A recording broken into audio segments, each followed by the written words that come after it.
आज हम पढ़ेंगे एनसीईआरटी क्लास 8 हनी ड्यू का first chapter the best Christmas present in the world. ये जो स्टोरी है ये बेस्ड है फर्स्ट वर्ल्ड वॉर जो ब्रिटिश और जर्मन के बीच में हुआ था 1914 में। इस स्टोरी में बताया है कि किस तरीके से जो सोल्जर्स हैं, जो कैप्टन्स हैं, वो वॉर में क्या सोचते हैं, कैसे उनकी दोस्ती हो जाती है, या वो कैसे क्रिसमस सेलिब्रेट करते हैं, या ऐसा क्या वंडरफुल होता है जो कि वो अपनी वाइफ से शेयर करना चाहते हैं। जिम मैकफर्सन, जो जिम मैकफर्सन है वो ब्रिटिश कैप्टन है और हैंस वुल्फ जो है वो जर्मन सोल्जर है। और ब्रिटिश कैप्टन जिम मैकफर्सन ने अपनी वाइफ मिसेस कॉनी मैकफर्सन को एक लेटर लिखा है और उसमें ये अपनी फीलिंग्स को शेयर किया है। उससे पहले हम देख लेते हैं यहाँ पे कुछ इंपॉर्टेंट इवेंट्स दी हुई हैं। तो ये जो इवेंट्स हैं ये भी हिस्ट्री की कुछ इंपॉर्टेंट पीरियड्स या फिर डेट्स को दिखा रहा है।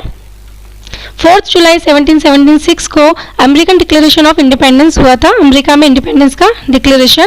17 दिसंबर 1903 को विल्मर और ओलिवर जो ब्रदर्स थे उन्होंने अपनी फर्स्ट फ्लाइट ली थी और 12 सेकंड तक एयर में रहे थे और 120 फीट कवर किया था उन्होंने।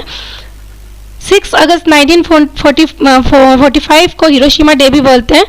इस दिन हिरोशिमा में, जो जापान में हिरोशिमा है, वहाँ पे एटॉमिक बॉम्ब गिराया गया था। 30 जनवरी 1948, ये आपको याद होगा, महात्मा गांधी पे नाथूराम गोडसे ने गोली चला दी थी, उस दिन वो शहीद हो गए थे। 12 अप्रैल 1961 को यूरी गैगरिन फर्स्ट ह्यूमन बने थे अर्थ का ऑर्बिट करने वाले। और 20 जुलाई 1969 को नील आर्मस्ट्रॉन्ग मून पे गए थे। तो ये कुछ इंपॉर्टेंट डेट्स है जो सबको याद होनी चाहिए। इनके आंसर पेज नंबर 23 पे दिए भी हैं। यहाँ हम स्टार्ट करते हैं first part of the story. यहाँ राइटर या ऑथर जो है वो स्टार्टिंग में बता रहे हैं कि आई spotted in A junk shop in Bridport. वो ब्रिडपोर्ट में एक जंक शॉप में गए जहाँ पे कबाड़ का सामान वगैरह मिलता है। रोल टॉप टैक्स, वहाँ पे उनको एक रोल टॉप टैक्स मिली जिसका कवर इजीली स्लाइडिंग था। वो जो शॉपकीपर था उसने बताया कि ये जो रोल टॉप टैक्स है वो अर्ली 19th सेंचुरी की है एंड ओक, जो ओक वुड की बनी हुई है। यहाँ राइटर बोल रहे हैं कि उनको भी एक लेनी थी ऐसी डेस्क, लेकिन सारी बहुत ज़्यादा एक्सपेंसिव थी, कॉस्टली थी। लेकिन सिर्फ एक जो पर्टिकुलर थी वो थी एक बैड कंडीशन में। उसका जो रोल टॉप था वो बहुत सारे पीसेस में हो रहा था और एक लेग जो था वो बहुत ही कमसिली बुरी तरीके से रिपेयर किया हुआ था और पूरी एक साइड में नीचे तक स्क्रॉच मार्क्स हो रहे थे, बर्निंग के मार्क्स, जले हुए के मार्क्स हो रहे थे। लेकिन क्योंकि इसकी हालत इतनी बैड कंडीशन में थी तो ये इतनी कॉस्टली या एक्सपेंसिव नहीं थी, ये चीप थी, बहुत कम पैसे में अवेलेबल थी। तो राइटर ने डिसाइड किया कि वो इसको ले लेते, रिपेयर करेंगे। He decided to buy it and to repair it. ये एक रिस्क था, एक चैलेंज था कि इतनी बैड कंडीशन की डेस्क को सही करना, लेकिन उन्होंने कहा मुझे लेना ही था। उन्होंने पैसे दिए शॉपकीपर को और अपने वर्क रूम में, जो कि गैरेज के पीछे था, वहाँ आ गए क्योंकि वो स्टार्ट कर रहे थे उसकी रिपेयरिंग। उन्होंने स्टार्ट कर दिया वर्क उस पर क्रिसमस ईव पे, यानी कि 1 डे बिफोर द क्रिसमस। उन्होंने रोल टॉप को कंप्लीटली रिमूव कर दिया ऊपर का और ड्रॉर्स को, सारी ड्रॉर्स को बाहर निकाल लिया। The veneer had lifted almost everywhere. Veneer मतलब एक थिन लेयर ऑफ प्लास्टिक और decorative wood on furniture of cheap wood. Veneer एक पतली लेयर होती है या प्लास्टिक की या डेकोरेटिव वुड की जो फर्नीचर पे होती है, और रिस्टोर का मतलब यहाँ पे रिपेयर करना। विनीर हर तरफ से उखड़ रही थी, जो कि नजर आ रहा था कि उस पर वाटर डैमेज हुआ है, लेकिन फायर और वाटर दोनों का इफेक्ट, जो डैमेज था वो उस पर साफ नजर आ रहा था डेस्क पे। सारी ड्रॉर्स तो उन्होंने निकाल ली थी, लेकिन जो लास्ट ड्रॉर थी वो बहुत ही टाइटली शट थी, बहुत ही ज़्यादा बंद थी मजबूती के साथ। उन्होंने सब फोर्स लगा दिया उसको ओपन करने के लिए, उसको बाहर निकालने के लिए, लेकिन वो नहीं हो रही थी। लास्ट में उन्होंने ब्रूट फोर्स, यानी कि बहुत ज़्यादा फोर्स लगाना पड़ा उनको, और उन्होंने अपनी फिस्ट से, अपनी हाथ की मुट्ठी बंद करके उसको शार्पली हिट किया और वो ड्रॉअर को उन्होंने ओपन कर लिया।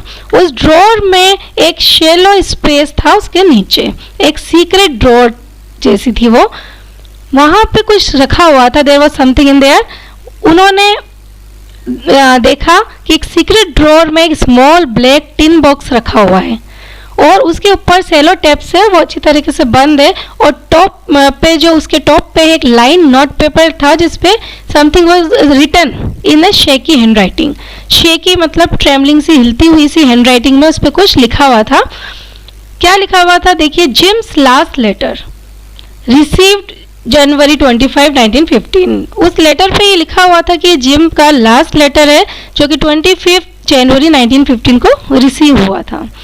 To be buried with me when the time comes, और जब वक्त आएगा, टाइम आएगा, तब मेरे साथ ही इसको बरीड कर दिया जाए, दफना दिया जाए।